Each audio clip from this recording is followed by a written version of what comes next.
मजेदार हिंदी कहानियाँ सुनने के लिए हमारे चैनल स्टोरी वर्ल्ड को सब्सक्राइब कीजिए।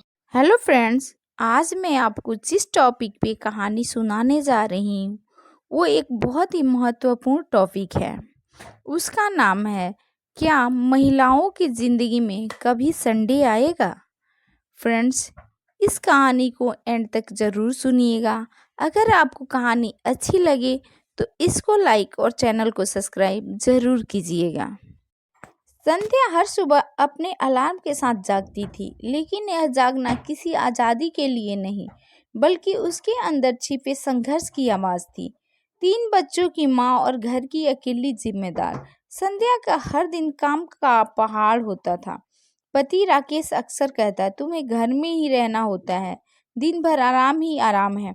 यह सुनकर संध्या बस मुस्कुरा देती, लेकिन अंदर कहीं न कहीं उसकी आत्मा चुपके से रोती। एक दिन थकान से चूर होकर उसने खुद से सवाल किया, क्या मेरी जिंदगी में कभी संडे आएगा। यह सोचकर उसने तय किया कि इस सवाल का जवाब खोजेगी। अगले दिन सुबह संध्या ने एक क्रांतिकारी कदम उठाया। उसने सभी को नाश्ता देने के बाद एक सफेद बोर्ड निकाला और उस पर बड़े अक्षरों में लिखा, रविवार, घर की जिम्मेदारी सबकी। राकेश और बच्चे हंसने लगे। अरे माँ, ये क्या मजाक है, सबसे बड़ा बेटा बोला। संध्या मुस्कुराई, ये मजाक नहीं है, हर रविवार से मैं कोई काम नहीं करूंगी, तुम सब मिलकर घर संभालोगे। पहले रविवार को राकेश ने इसे हल्के में लिया। उसने बच्चों से कहा, माँ का मूड ठीक नहीं है, हम खुद ही सब कर लेंगे। लेकिन दिन भर के बाद जब उसने खुद सब्जियां काटी, सफाई की और बर्तन धोए, तो उसे एहसास हुआ कि यह काम उतना आसान नहीं है जितना वह समझता था।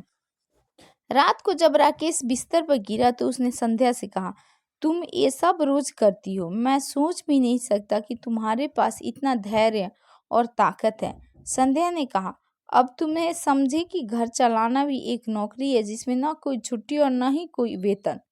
अगले रविवार राकेश ने खुद से काम की योजना बनाई। उसने बच्चों को भी शामिल किया। बेटा बर्तन धोने लगा, बेटी सफाई करने लगी और राकेश खाना बनाने की कोशिश करने लगा। संध्या ने यह सब देखा और उसकी आंखों में खुशी के आंसू आ गए। अब हर रविवार संध्या का आराम का दिन बन गया। वह किताबें पढ़ती, अपने दोस्तों से मिलती या बस बगीचे में बैठकर चाय पीती। उसकी जिंदगी में अब संडे आ चुका था।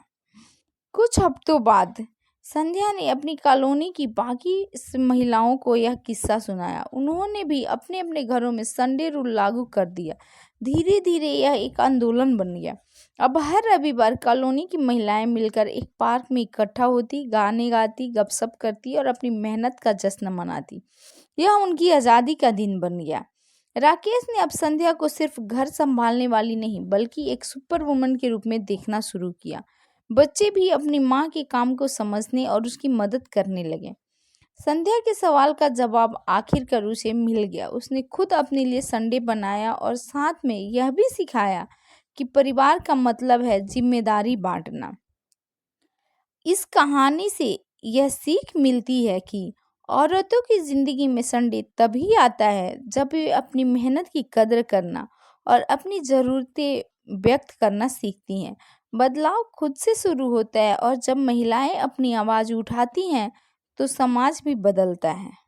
ऐसे ही मजेदार हिंदी कहानियाँ सुनने के लिए हमारे चैनल स्टोरी वर्ल्ड को सब्सक्राइब कीजिए।